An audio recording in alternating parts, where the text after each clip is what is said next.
درس قرآن کی آج کی نشست میں ہم نے وضو کی سنتوں کے حوالے سے آگاہی حاصل کرنی ہے۔ بزرگوں اور دوستوں، کل میں نے آپ کی خدمت میں وضو کے 4 فرائض بیان کیے تھے اور یہ بات بتائی تھی کہ اگر ان 4 فرضوں میں سے ایک چیز بھی چھوٹ گئی تو انسان کا وضو نہیں ہوگا، یعنی وہ لازم ہے۔ اب یہ دوسرے نمبر پر آتا ہے وضو کی سنتیں۔ ان کو ادا کریں گے تو ان کو ادا کرنے سے وضو کامل ہو جاتا ہے، اس کا ثواب بہت زیادہ ہوتا ہے۔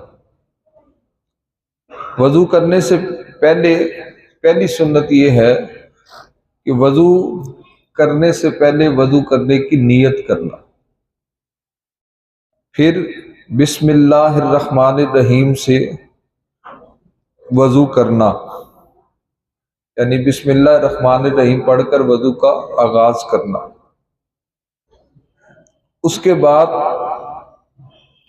ہاتھوں کو یہ گٹ تک دونوں ہاتھوں کو 3 بار دھونا، یہ بھی وضو کی سنت ہے۔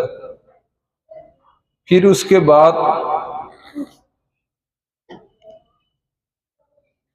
ہاتھ میں پانی لے کر کلی کرنا۔ کل میں نے آپ کی خدمت میں عرض کیا تھا کہ اگر وضو سے پہلے